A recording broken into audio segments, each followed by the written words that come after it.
Et bonjour à tous et bienvenue sur la chaîne d'Odan Lorcana, j'espère que vous allez bien, moi ça fait extrêmement bien. Et on se retrouve aujourd'hui pour la deuxième partie de la grosse vidéo pour préparer le Lorcana Challenge de Lille que j'ai intitulé Road to Lille. La deuxième partie donc, comment bien choisir son deck. Mais avant de passer à la vidéo, je vous rappelle que vous pouvez d'ores et déjà liker, commenter et partager la vidéo. Merci à tous ceux qui le font, ça me soutient énormément. Voire vous abonner à la chaîne si le contenu vous plaît. N'hésitez pas, ça me fait encore plus plaisir. Comme d'habitude, dans la description vous pourrez retrouver mes réseaux sociaux. N'hésitez pas à m'y rejoindre également dessus. J'essaye d'être actif sur ce média là, principalement Instagram. Et on passe immédiatement à ce qui vous intéresse, comment bien choisir son deck pour Lille. Alors comment on va faire pour analyser cette vidéo, enfin pour réaliser cette vidéo, pour essayer de vous aider au mieux à choisir votre deck. On va zoomer un peu par rapport à la semaine dernière où l'on avait globalement dégagé les trois couleurs dominantes que l'on va rencontrer à Lille. Cette fois on va s'intéresser aux associations de couleurs qui constitue la méta du 7-3, toujours sous le prisme des trois couleurs dominantes, mais cette fois pas de decklist. Je pense que vous en avez suffisamment vu soit sur cette chaîne, soit sur d'autres chaînes. Globalement, les internets fourmillent de decklist et de vidéos en pagaille. Donc non, on va s'intéresser au deck d'un point de vue sensation, si je puis dire. Et pour ce faire, on va essayer de découper une game en 4 parties que vous voyez là. Le mulligan, l'early game, le mid game et le late game, puisque ce sont globalement les 4 phases où il faut, enfin les 4 phases qui nécessitent une bonne connaissance du match-up, notamment le mulligan, puisque on ne le répétera jamais assez, mais le mulligan c'est globalement presque 50% de votre partie qui peut se décider au mulligan, donc c'est vraiment quelque chose à ne pas choisir à la légère. Et enfin, une fois qu'on aura analysé ces 4 parties là, on essaiera de dégager un peu l'essence du deck, les sensations générales que l'on a avec le deck, et essayer d'analyser un petit peu les match-up quand même qu'il a par rapport aux autres decks de la méta.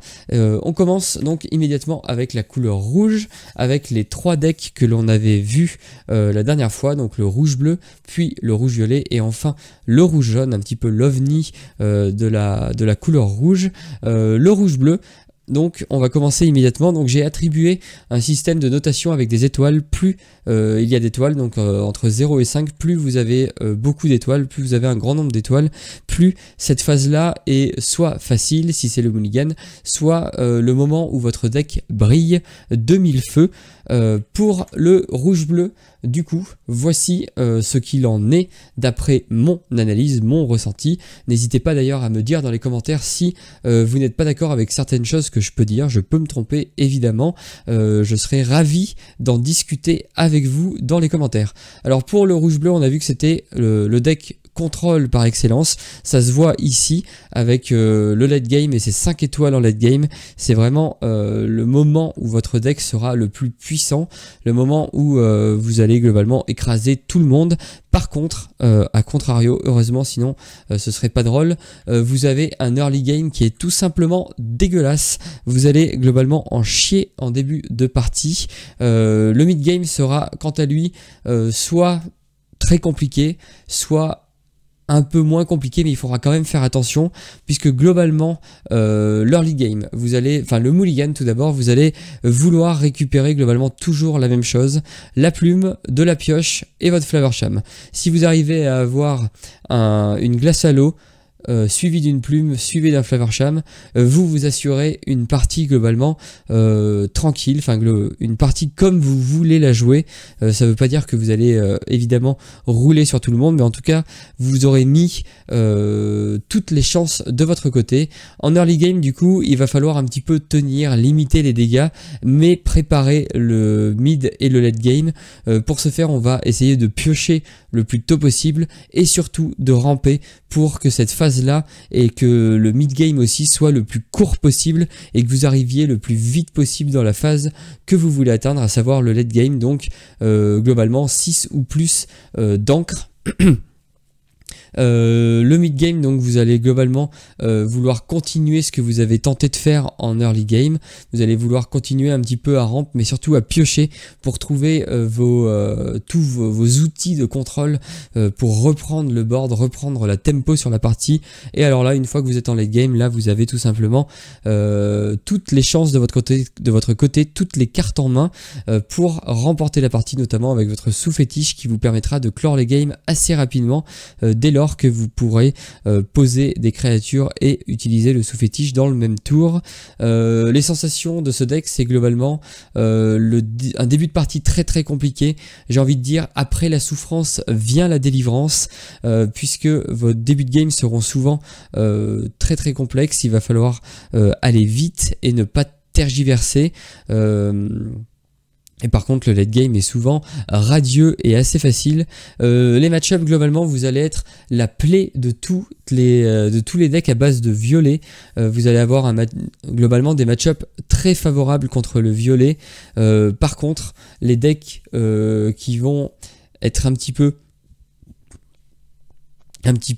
comment dire, un petit peu plus rouleau compresseur, comme le gris peut l'être, notamment le gris jaune, où une fois qu'il a trouvé ses outils, il va globalement un petit peu vous prendre à la gorge et ne pas vous lâcher.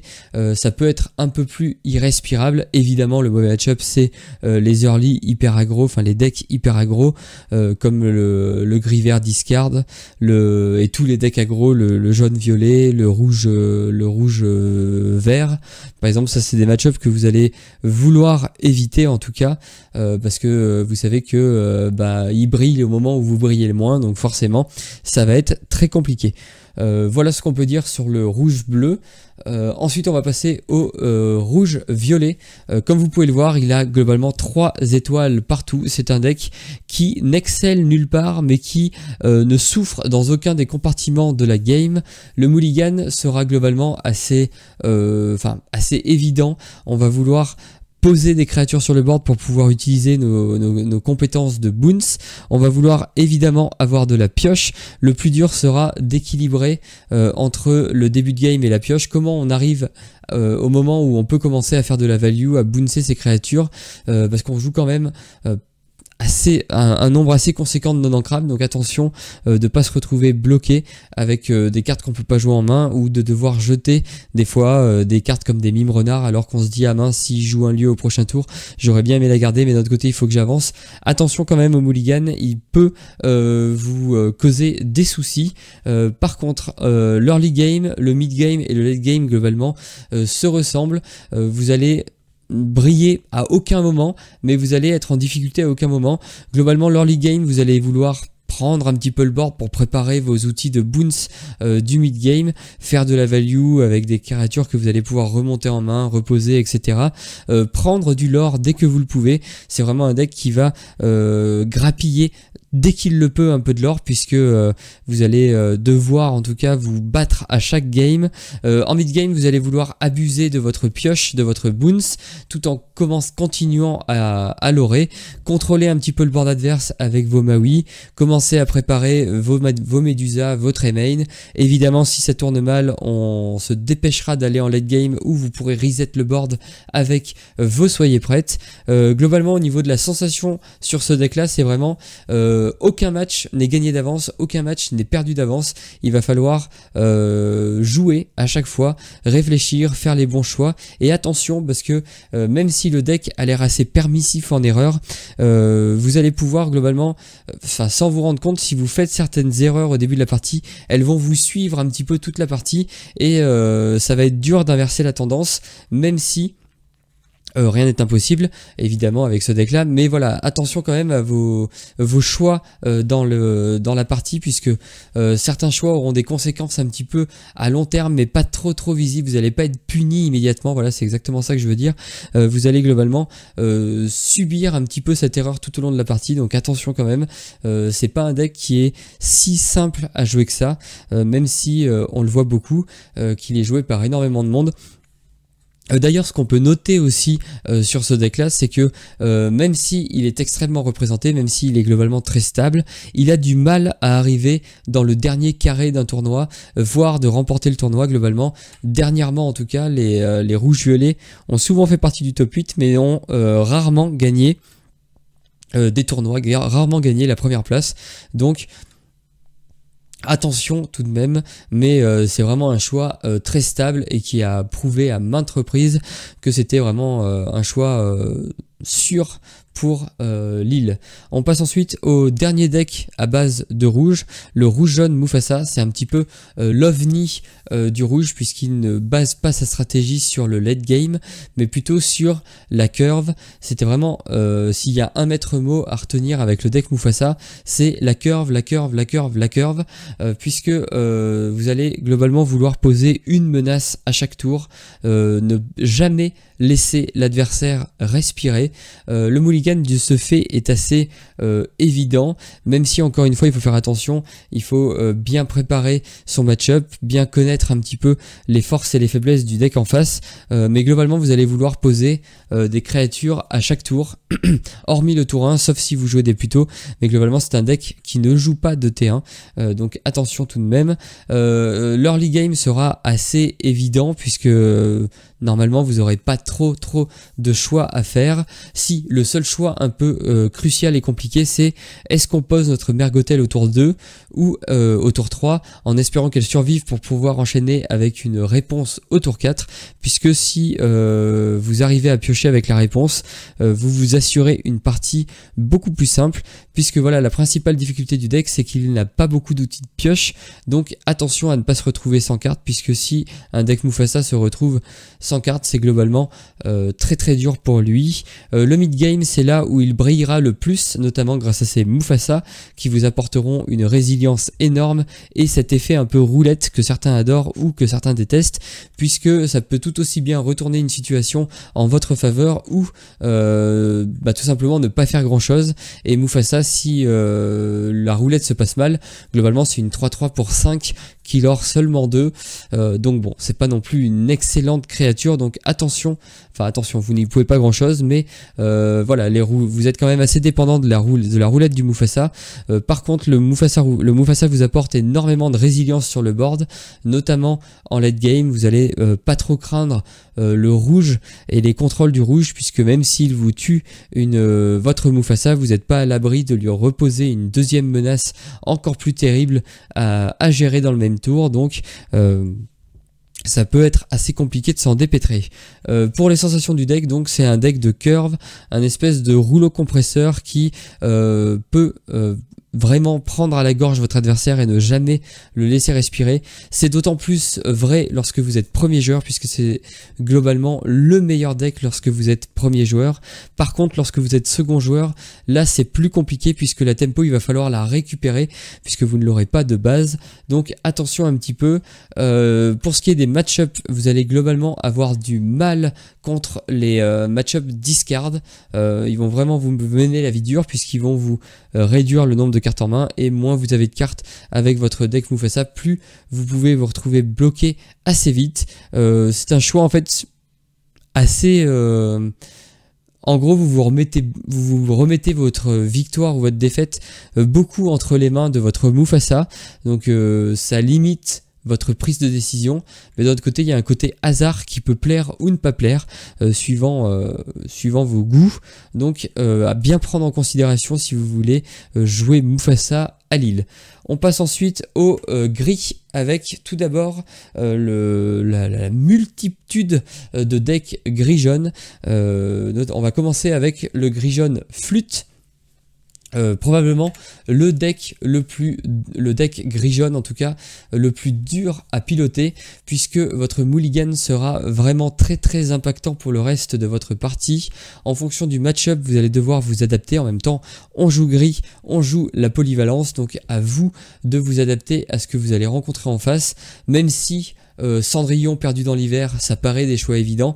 Attention au lien avec votre mid-game, attention à bien trouver votre second souffle avec votre rêve bleu.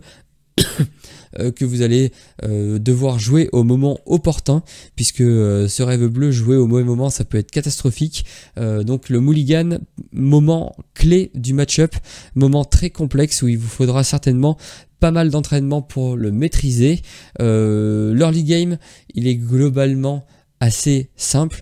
Vous allez poser votre cendrillon si vous arrivez à l'avoir et vous allez essayer de gérer globalement le board adverse, même si c'est pas du tout le moment où vous allez briller le plus, puisque d'autres decks seront beaucoup plus agressifs que vous. Vous pouvez vous faire un petit peu déborder dans l'early game, mais pas de panique. Dès que vous arrivez en mid game, et vous allez arriver globalement vite grâce à vos alters, où vous allez pouvoir tricher entre guillemets sur les valeurs les coûts en mana des créatures que vous allez poser. Dès lors que vous arrivez à avoir un chanteur 5 sur le board, vous allez pouvoir mettre en place beaucoup de choses, vos rêves bleus, vos tuons la bête, chanter plein de chansons et essayer de récupérer un petit peu l'avantage à ce moment-là. Évidemment, c'est le moment où vous allez briller le plus et c'est le moment aussi où vous êtes le plus dépendant de vos flûtes, puisque la grande faiblesse de ce deck, c'est que si vous ne touchez pas vos flûtes, ça va être compliqué de faire du lore, puisque vos créatures vont globalement pas partir à l'aventure, puisque vous allez préférer chanter vos chansons avec. Et donc en fait, si vous ne l'aurez pas avec vos flûtes, globalement vous chantez beaucoup de chansons, mais vous n'inquiétez pas l'adversaire qui lui s'en remettra très bien. Au fur et à mesure, vous allez vider votre main. Bref, ça va être un enfer. Il faut vos flûtes absolument. C'est quasiment la condition sine qua non pour gagner avec ce deck. Le late game est globalement pas si mauvais, puisque vous avez des bonnes créatures grises qui vont être globalement fortes toutes seules. Et en plus, si vous chopez vos chansons, vous allez continuer à être menaçant, vous pouvez continuer à vous remplir la main et à lorer à distance avec vos flûtes. Donc un late game tout à fait honorable. Pour les sensations du coup, je crois que j'ai suffisamment répété, mais vous êtes globalement très très dépendant de vos flûtes. Ça peut être très frustrant de ne pas réussir à les piocher. En fait, en gros, c'est un deck qui a vraiment deux faces, quoi.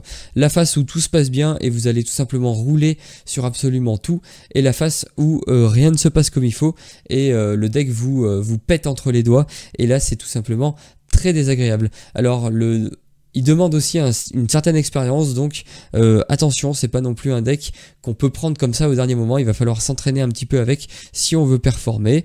Voilà, globalement, en termes de match-up, vous l'aurez compris, vous jouez du gris, donc vous allez être polyvalent contre à peu près tout. Vous allez être surtout très très efficace contre les decks aggro, notamment le gris-vert discard, Jean, tous les decks aggro du format, que ce soit le jaune-violet, le rouge-vert et le gris-violet par exemple aggro, enfin tous les decks un petit peu aggro, vous allez avoir beaucoup de facilité contre eux.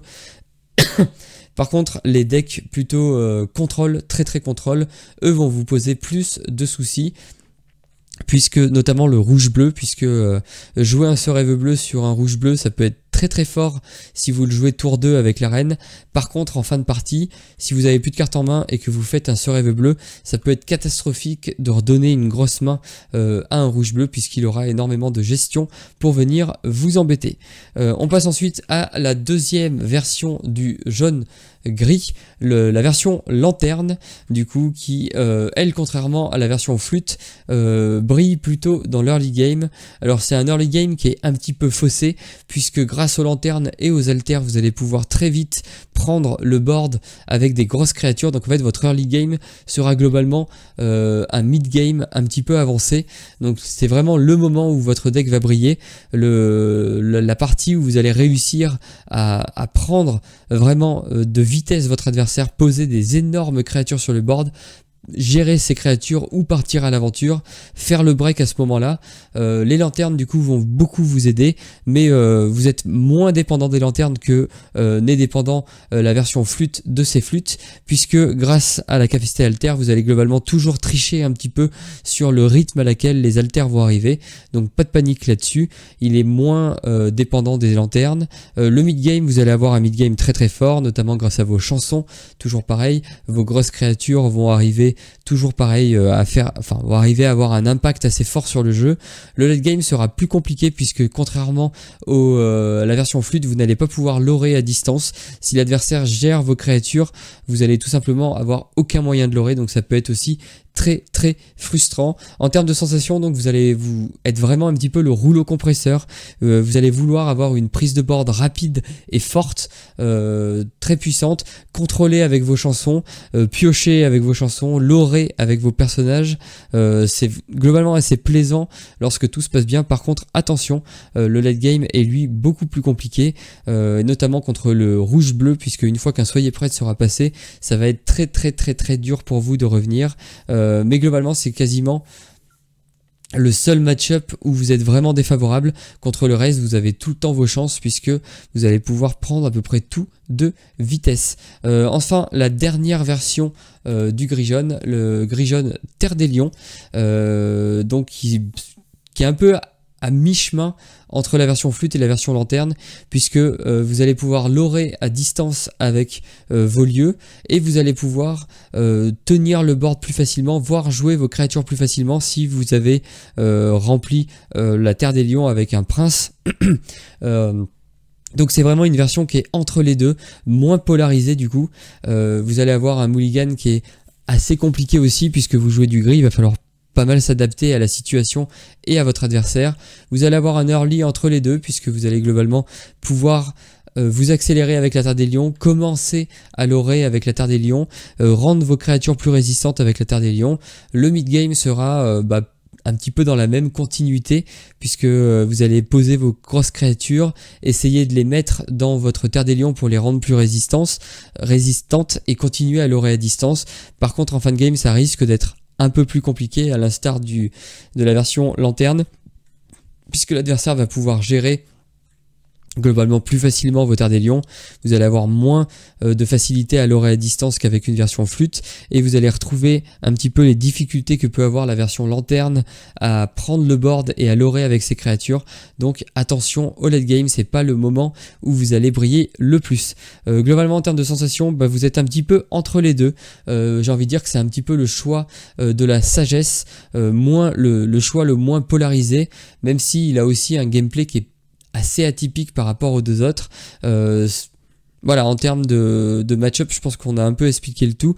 C'est le moins polarisé des trois versions du gris-jaune, et c'est donc la version la plus stable, mais c'est aussi la version où vous aurez le moins de free win et le moins de défaites automatiques. Donc à voir selon vos goûts et préférences entre ces trois versions-là, laquelle a vos faveurs. On enchaîne avec le gris toujours, et avec le gris-bleu. Donc le gris-bleu plutôt contrôle aussi. J'ai oublié de l'afficher, pardon. Le mulligan sera lui aussi assez complexe puisque il va falloir prévoir son plan de jeu, calculer un petit peu quelle carte on va ancrer à quel moment, essayer de pas se retrouver bloqué avec trop de cartes qu'on a ancrées, plus de cartes en main, mais globalement c'est plus simple que le rouge-bleu à gérer la plume, puisque vous avez évidemment le sort rêve bleu. Une fois que vous vous êtes vidé la main, vous pouvez tout simplement vous refaire une main complète avec un sort rêve bleu. Ça nécessite quand même d'avoir préférentiellement un chanteur 5 sur le board pour pouvoir le faire et jouer d'autres cartes dans le même tour. L'early game, vous êtes globalement pas très bon en early game, même si certaines versions jouent des capitaines crochets et des monsieur mouche pour équilibrer un peu l'early game.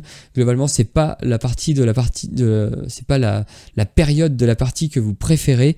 Dès que vous arrivez en mid game, ça devient beaucoup plus favorable puisque là vous allez pouvoir commencer à prendre le board, vous étendre sur le board, vos big ben vont arriver pour pouvoir tout simplement bloquer le board et vous permettre d'être vraiment le maître de l'espace de jeu. Le late game, là aussi vous allez briller puisque soit l'adversaire ne peut pas gérer votre board, s'il ne joue pas de rouge, il n'a quasiment aucun moyen de gérer un board bleu-gris installé. Donc dans ces cas-là, vous allez tout simplement pouvoir gérer avec vos chansons et partir à l'aventure avec vos personnages et gagner la partie assez facilement. Si l'adversaire vous empêche par un quelque moyen que ce soit, par exemple soyez prête, de tenir le board, et bien pas de souci, vous avez l'objet bleu, le sous-fétiche, qui vous permettra de lorer à distance assez facilement et donc de vous assurer des victoires en late game assez faciles.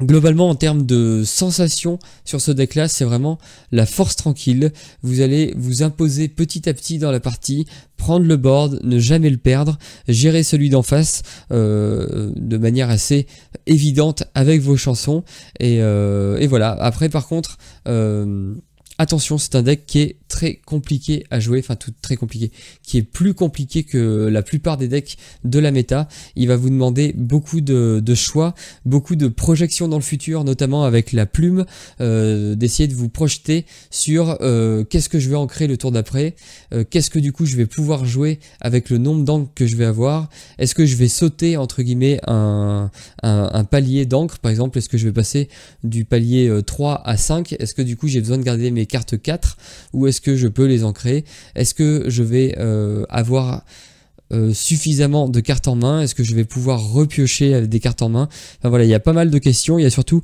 une grosse partie projection dans le futur qui est plus compliquée qu'avec les autres decks, puisque vous avez cette mécanique de rampe qui globalement fausse un peu la projection classique des autres decks. Mais voilà, c'est un deck qui a un très très fort potentiel, mais qui va vous demander un petit peu plus d'entraînement que sur certains autres decks. On passe ensuite au gris vert. Il y a deux versions. On commence avec la version aggro, la version Prince Jean. Le mulligan est assez simple. Vous allez vouloir avoir votre début de game corrosif, agressif. Le but c'est vraiment de prendre de vitesse votre adversaire, de lui vider la main. Donc le mulligan est assez évident, vous voulez DT1, DT2, DT3, préparer un petit peu votre stratégie discard. L'early game du coup c'est poser vos créatures, faire attention quand même de pas les sacrifier bêtement. On essaye de les rentabiliser, notamment je pense aux ondins et aux flynn. Des fois il vaut mieux attendre d'avoir votre prince Jean pour proposer à votre adversaire de les défier, pour pouvoir les rentabiliser au maximum en le faisant défausser et vous en piochant, puisque une des clés du mid-game, ça va être le card advantage que vous aurez fait en early game. Si vous n'arrivez pas à en faire, globalement votre mid-game peut être compliqué et votre late game sera encore plus complexe, puisque le late game sera pas du tout le moment où vous allez briller le plus. Évidemment, vous êtes un deck à vocation plutôt agressive. En termes de sensations, j'ai envie de dire que c'est assez plaisant à jouer, rapide et diabolique, un vrai plaisir lorsque vous arrivez à faire de la value tout en privant l'adversaire de ses cartes. C'est tout simplement jouissif quand ça se passe bien. Quand ça se passe mal, par contre, c'est beaucoup plus complexe de revenir, c'est beaucoup plus frustrant parfois. Les match-ups, vous allez détester les autres decks gris, puisqu'ils vont pouvoir gérer vos ondins, vos flynn assez facilement, et vous allez avoir du mal à générer ce card advantage que vous voulez faire. Vous allez avoir du mal à vider la main, et quand bien même vous allez y arriver, un simple rêve bleu et tout est à reconstruire. Donc c'est vraiment les decks que vous n'allez pas trop apprécier et que vous n'allez pas aimer rencontrer. Par contre, tout le reste, notamment le rouge bleu qui est un deck contrôle du coup, alors lui vous allez adorer le faire se défausser de ses cartes, le voir ne pas pouvoir ancrer avec sa plume, c'est tout simplement un plaisir, le ralentir à mort et tout simplement gagner avant qu'il ait pu faire quoi que ce soit, ça va être très plaisant. Moi c'est de loin ma version préférée du vert gris. Je pense que toutes les versions Bucky sont plaisantes à jouer, mais en termes de méta, quand on voit qu'il y a des decks beaucoup plus contrôle qui font les choses beaucoup mieux que vous, ça me paraît compliqué de se positionner sur un créneau plutôt late game avec un deck qui a quand même besoin d'un certain setup, puisqu'il faut faire défausser l'adversaire pour être vraiment efficace. Ça peut être très compliqué contre le gris, donc pour moi c'est une version un peu moins forte, même si elle a ses adeptes, puisque on la voit régulièrement. Elle est moins forte, oui et non, parce qu'en fait c'est quand même plaisant et rassurant de se dire que plus la partie passe, plus vous allez quand même pouvoir poser des créatures qui vont lorer 2, qui vont avoir des gros body, des gros effets d'arrivée. Je pense notamment à la fée clochette. C'est toujours rassurant, alors que dans une version Prince Jean, vous allez jouer des fées clochettes, mais ça va pas être le moment où vous allez être le plus fort. C'est vraiment pour finir la partie. Là où le deck Bucky, c'est vraiment le moment, le mid game, c'est vraiment le moment où vous allez poser toutes vos créatures, toutes vos grosses créatures. En plus le gris, on sait qu'il a de très bonnes créatures par essence toute seule, couplée au Bucky qui fait défausser l'adversaire, c'est tout simplement al dente. En termes de sensations donc, j'aurais tendance à dire que vous allez prendre plaisir à jouer votre grosse créature, vos grosses créatures grises, à voir les effets qu'elles ont sur le board, tout en voyant la main de votre adversaire fondre comme neige au soleil. En termes de match-up, du coup, on l'a déjà un petit peu expliqué depuis tout à l'heure, vous allez sacrifier votre explosivité au profit de plus de présence sur le board. Vous allez améliorer du coup vos match-up contre le gris, mais par contre vous allez vous fragiliser, je pense, énormément contre les decks plus contrôle que vous. Donc en fait, ça, encore une fois, c'est un petit peu un choix, une prédiction sur ce que vous allez le plus rencontrer, ou un coup de poker, sur ce que vous allez le plus rencontrer à Lille, sur ce qui va le plus perfer à Lille également. Entre les deux versions, du coup, c'est vraiment une histoire soit de préférence de gameplay, soit de métacall un petit peu. Donc ce sera vraiment à vous de choisir un petit peu la version que vous préférez, sachant qu'en fait, il y a vraiment toutes les combinaisons aussi entre les deux versions les plus extrêmes, de la version très aggro discard à la version plutôt mid-late game, version Bucky. Vous pouvez aussi jouer des versions qui jouent Bucky et Prince Jean et qui jouent du coup Ondin Flynn, tout en jouant aussi quelques cartes Floodborn pour synergiser avec le Bucky. Donc c'est vraiment en fait il y a vraiment un spectre possible de création dans le vert gris qui est assez hallucinante et assez plaisante, j'imagine, quand on adore ce type de deck. On passe maintenant... ah non, on n'a pas fini le gris, pardon, j'avais oublié les deux derniers candidats, et notamment un qui, à mon avis, sera très présent à Lille. Je veux bien évidemment parler du gris vert, du gris violet mid. Je pense qu'on va en voir une chier, un paquet à Lille. J'ai l'impression qu'il a vraiment le vent en poupe. Alors en fait, le mulligan est comme pour le violet rouge, pas très compliqué, mais pas non plus si évident que ça. Il va falloir quand même réfléchir un petit peu au match-up que vous avez en face, ne pas trop vous ratez, bien penser à la pioche. C'est important en mid-game d'avoir vos outils de pioche, vos lapins, vos maléfiques, d'avoir vos mes amis de l'au-delà, puisque si vous vous retrouvez à court de cartes, globalement ça va être très compliqué de vous en sortir. Par contre, vous avez un meilleur early game que dans la version violet-rouge, puisque vous jouez du gris, donc vous allez pouvoir gérer le board adverse tout en développant votre board, donc ça c'est très très plaisant. Le mid-game, c'est là où vous allez briller le plus, puisque vous allez coupler la mécanique bounce, la mécanique card advantage ou charge, enfin tout le package bounce du violet, avec des très grosses créatures grises qui sont très très fortes toute seule. Donc c'est vraiment le moment où le deck est le plus fort, le moment où il va pas falloir se rater. Le late game par contre, je trouve en tout cas, est beaucoup plus fragile que pour les autres versions violet-rouge par exemple, puisque vous n'allez pas avoir de reset de board, vous n'allez pas avoir de Médusa, vous n'allez pas avoir de contrôle tout simplement très très fort sur le board, même si vous avez quand même quelques Zeus qui peuvent vous sortir de quelques situations. Globalement, c'est pas le moment. Le late game, c'est vraiment le moment où il faut finir la game très très vite. Enfin, il faut espérer être assez haut en lore, soit avoir fini la game avant, soit être pas loin de gagner pour compter sur vos chèvres, pour aller grappiller les derniers points. Donc en termes d'association, je trouve que c'est vraiment ça, c'est vraiment le terme, on grappille, on a vraiment besoin de prendre tout ce qu'on peut à tout moment. Il faut vraiment rater aucune pioche, aucun point de l'or, c'est vraiment important. Voilà, en gros, vous avez besoin de piocher tout le temps, lorer dès que vous pouvez, faire des value trades dès que vous le pouvez, et globalement, si vous arrivez à prendre toutes ces micro-décisions, toutes les bonnes micro-décisions, vous allez globalement gagner avec ce deck. Par contre, si vous vous trompez, ça peut être un peu plus complexe de revenir, puisque vous n'avez pas la force du rouge pour gommer un petit peu, lisser les erreurs que vous aurez pu faire un peu plus tôt. Vous allez payer plus cash vos erreurs du début de partie. Globalement, le match-up, il est assez complexe contre le rouge, vous l'aurez compris, le rouge peut vous contrôler et vous empêcher de développer votre board assez facilement. On pense évidemment à Médusa dans la bête, synergie classique qui est ô combien complexe à gérer, enfin qui est ô combien en tout cas douloureuse pour les joueurs de gris. Voilà, vous aurez du mal globalement, je pense, avec ce deck en termes de match-up à tenir la distance, à tenir les decks plus laids que vous. Donc en fait, il va falloir essayer de passer en dessous.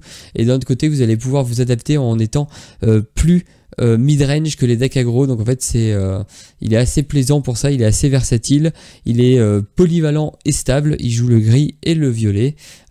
Ça paraît évident. Et enfin, le dernier deck à base de gris, il est un petit peu à part dans la méta, c'est bien évidemment le gris-violet Jafar. Le mulligan sera assez simple, vous allez vouloir avoir votre combo en main le plus tôt possible. Bien évidemment, il va falloir essayer de faire en sorte qu'elle reste sur le board, ça c'est la partie la plus compliquée.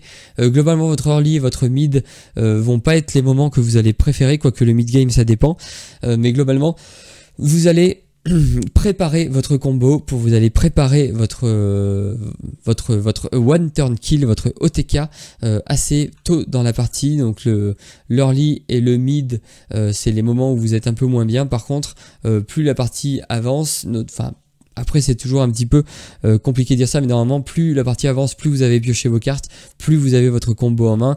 Mais d'un autre côté, c'est pas forcément vrai si vous affrontez du rouge ou du gris, puisque plus la partie va durer, plus l'adversaire va avoir de réponses lui aussi à vos Jafar.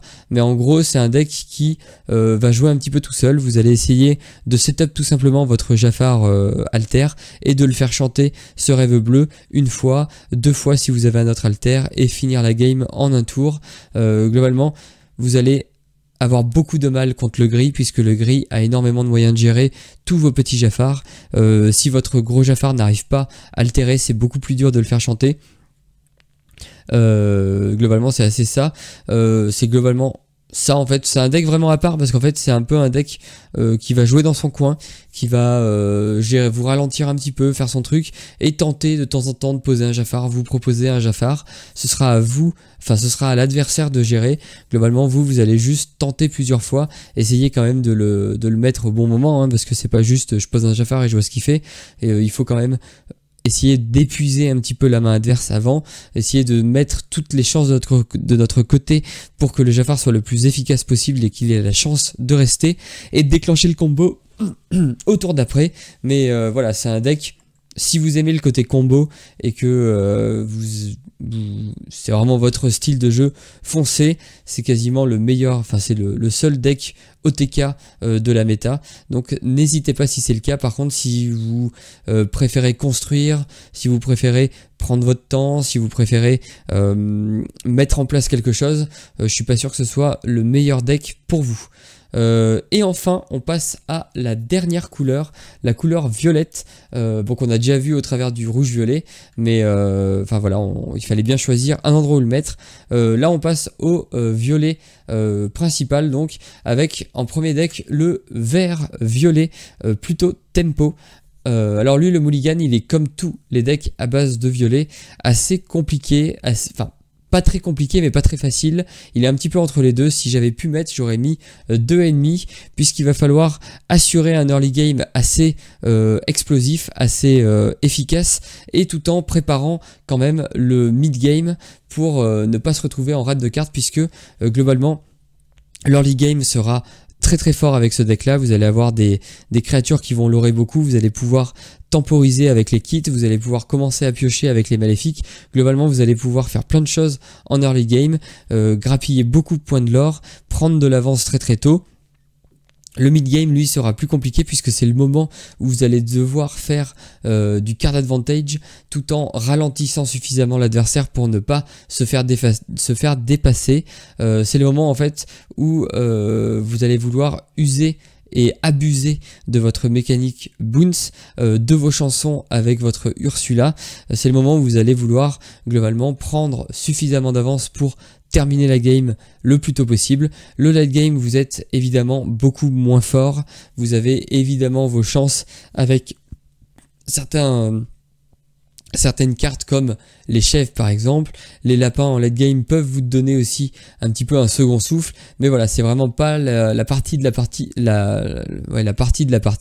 que vous allez viser. Vous allez vouloir prendre le large très tôt, faire beaucoup de card advantage dans le mid-game pour pouvoir finir les parties assez facilement et profiter du temps de repos que vous aurez en ayant tout simplement gagné vite vos parties. En termes de sensations, c'est un deck qui est vraiment très smooth à jouer, c'est-à-dire un deck qui est vraiment très agréable à jouer. Tout a l'air de ronronner en général avec ce deck. Il y a rarement des moments où vous allez vous retrouver bloqué avec absolument rien à jouer, rien à ancrer, sauf si vous arrivez vraiment pas à trouver vos cartes de pioche. Mais globalement, si vous trouvez vos cartes de pioche, il est assez rond à jouer, il est assez simple, mais en même temps, il est très simple à jouer. Mais attention, vous pouvez aussi jouer plein de choses, mais ne rien faire et n'être absolument pas menaçant.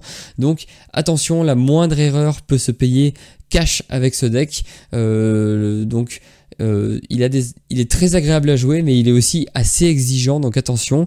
En termes de match-up, il est plutôt très bon contre les decks qui auraient besoin de prendre le board, puisque vous allez pouvoir temporiser en lui faisant remonter les cartes en main.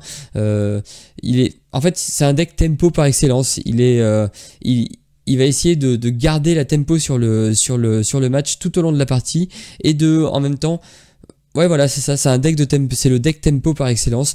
Vous allez gagner petit à petit, vous allez empêcher l'adversaire juste ce qu'il faut pour qu'il reste derrière et qu'il soit bien embêté. C'est vraiment le deck tempo par excellence. Soit on aime, soit on n'aime pas. Moi j'aime beaucoup. Pour l'instant, c'est mon choix numéro 1 pour Lille, à voir si cela se vérifie, en tout cas si je ne change pas d'avis d'ici là, puisque je suis quelqu'un qui hésite beaucoup.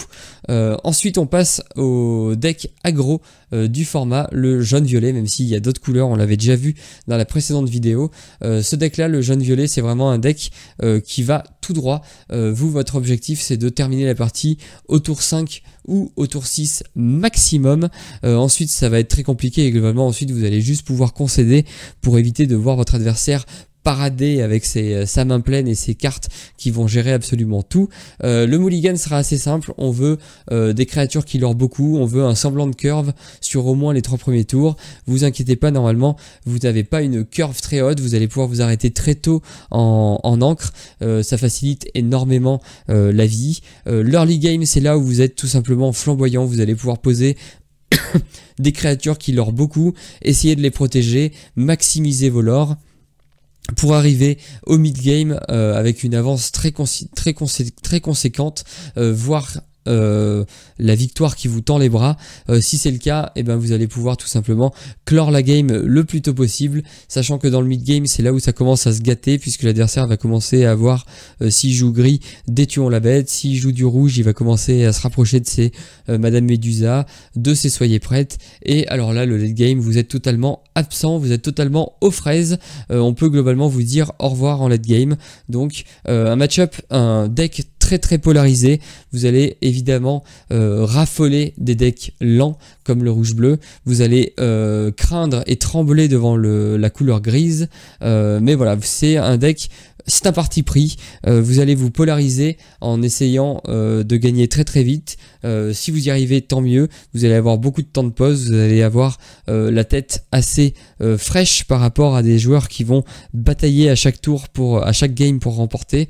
Mais d'un autre côté, dès que la partie s'éternise, vous savez que globalement c'est perdu et vous ne pourrez absolument rien y faire. Et enfin, le dernier deck de cette méta du Lorcana Challenge, c'est évidemment le violet-bleu, un deck assez étrange, puisque c'est en termes de sensation, on va le prendre un petit peu dans le sens inverse, c'est un deck d'opportunité. Vous allez globalement orienter un petit peu ce que vous voulez faire lors du mulligan. Si vous voulez plutôt partir sur un plan de jeu rampe pour essayer de prendre de l'avance et d'écraser votre adversaire avec vos grosses créatures, ou alors est-ce que vous allez plutôt essayer de mettre en place plutôt votre card advantage avec votre package boons, essayer de tenir un petit peu le board en début de partie. Ça va vraiment être un deck qui est fait d'opportunités en fonction de ce que vous allez piocher évidemment et de ce que vous allez rencontrer. Vous n'aurez pas vraiment de plan de jeu défini à l'avance. c'est un petit peu les outils que vous allez piocher qui vont définir ce que vous allez faire. Si vous récupérez votre rampe, eh bien il va falloir ramper. Si c'est plutôt la pioche, il va plutôt falloir piocher et voir ce que ça donne. Et par contre si c'est plutôt du bounce, eh bien il va plutôt falloir bouncer pour voir un petit peu ce que ça donne. C'est un deck que je trouve qui est assez difficile à appréhender, plutôt agréable à jouer. Le mulligan par contre est assez complexe puisque on peut vouloir partir sur un plan de jeu, mais finalement, à l'issue du mulligan, mais finalement les premiers tours vont nous orienter dans quelque chose de totalement différent. Je pense que c'est un deck où il faut pas être focus sur une route, mais il faut être assez malléable, pas hésiter à prendre des petits détours à des moments, de se dire bon allez je vais piocher un petit peu, je vais ramper un petit peu, on va voir ce que ça donne. Et c'est un deck où il faut, j'ai envie de dire, se laisser un petit peu aller, croire en l'âme des cartes si on était sur Yu-Gi-Oh! L'early game c'est un moment où vous n'êtes pas très très fort, le mid game ça va un peu mieux, le late game ça va un peu mieux. En fait vous êtes jamais très très fort. En fait, c'est un petit peu, chaque partie va être un petit peu différente en fonction de la partie du deck que vous allez piocher. Donc ça peut être plaisant à jouer s'il y a des gens qui aiment ne pas avoir, enfin, s'il y a des gens qui aiment jouer un petit peu des cartes, ne pas avoir de redondance dans les parties, ne pas avoir toujours le même plan de jeu, et ben ça c'est un deck qui pour le coup est vraiment assez rafraîchissant à ce niveau-là, un petit peu complexe à appréhender je pense si on n'a pas l'habitude ou si on connaît pas trop le deck. En tout cas je pense que c'est un deck qui demande un petit peu d'entraînement avant d'exprimer son plein potentiel. Voilà ce que je peux dire sur globalement tous les decks de la méta. J'espère évidemment que cette vidéo vous aura plu. Si c'est le cas, n'hésitez pas à liker, commenter et partager. Ça me fait extrêmement plaisir. Au revoir, vous abonner à la chaîne. Vous le savez maintenant. Je vous souhaite une excellente soirée, une excellente journée. Tout dépendra du moment où vous regardez cette vidéo. Allez, salut!